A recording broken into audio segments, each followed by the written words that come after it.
ఇక్కడ ఏదో షూటింగ్కి ఇక్కడికి వచ్చాం హైదరాబాద్. హైదరాబాద్. వచ్చినప్పుడు ఒక అసిస్టెంట్ డైరెక్టర్ కలిసాడు. కలిసి నేనేం చేసేవాడిని అంటే బ్రేక్లో అందరికి చిన్న చిన్న పిట్ట కథలు అవి చెప్తుండేవాడిని. జోకులు, పిట్ట కథలు, ఏదో ఒక రాసుకోవటం, చెప్పటం. అట్లా చెప్తా ఉంటే ఒకరోజు నన్ను పిలిచి, నువ్వు స్టోరీస్ బాగా చెప్తున్నావు, నాకు విండోలోంచి ఇట్లా రేస్ రావాలి, ఆ రేస్ రావాలంటే ఎలా చేయొచ్చు అని. అంటే సన్లైట్తో చేయటం కాకుండా, సన్లైట్ లేకుండా ఇంకొక 8 రకాల్లో చేయొచ్చు అని 8 రకాలు చెప్పాను. నువ్వురా, నాకు బ్రేక్ వచ్చేటట్టుంది డైరెక్టర్గా అని చెప్పి నన్ను డిన్నర్కి తీసుకెళ్ళి. లైఫ్లో ఫస్ట్ టైం మా అన్న ఒకళ్ళు డిన్నర్ తీసుకెళ్తాను, సినిమాలో చూడటం తప్ప.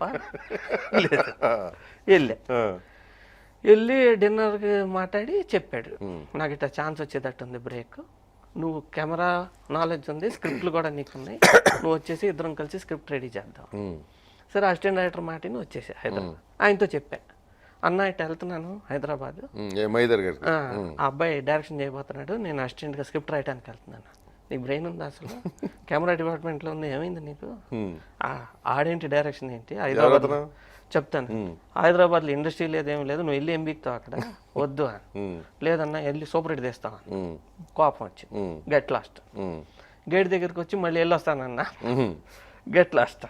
నేనేంటి బేసిక్గా నేను ఎవరెవరి దగ్గర పని చేశాను వాళ్ళందరూ బాగున్నారా లేదా, వాళ్ళకి మళ్ళీ నేను చెయ్యాలి అనే ఒక లిస్ట్ ఉంటుంది, అందుకని గుర్తు బాగా.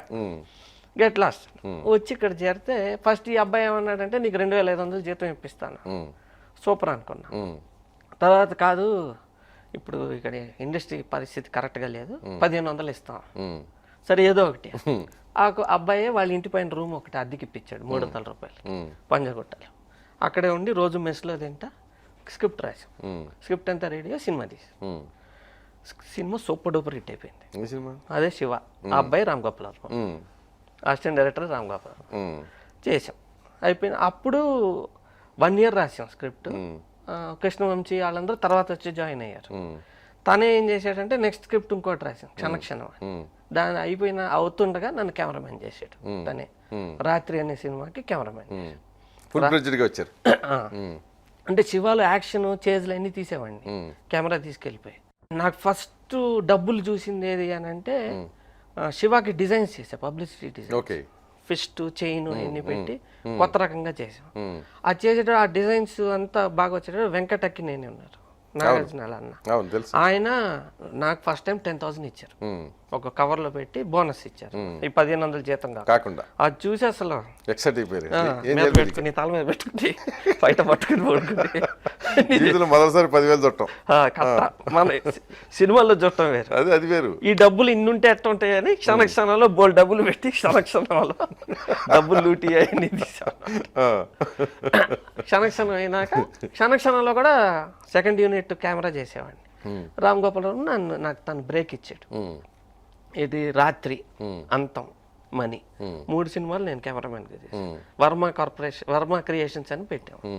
ఆ డిజైన్ లోగోలు, వర్మ క్రియేషన్స్ లోగోలు కూడా నేనే చేసి తయారు చేసి. దాని తర్వాత బాగా కలిసిందా ఇదేంటి, చాలా సినిమాలు చేసాం కదండి. శివ, క్షణక్షణం, హిందీ శివ, ఆల్మోస్ట్ సిమిలర్ గా ఉంటాయి యాటిట్యూడ్స్. అన్ని లైట్ గా తీసుకోవటం ఉంటుంది, ఒకసారి ఎక్సెంట్రిక్ కూడా ఉంటుంది.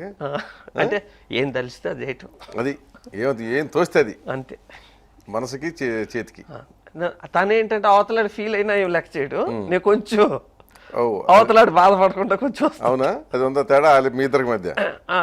అదే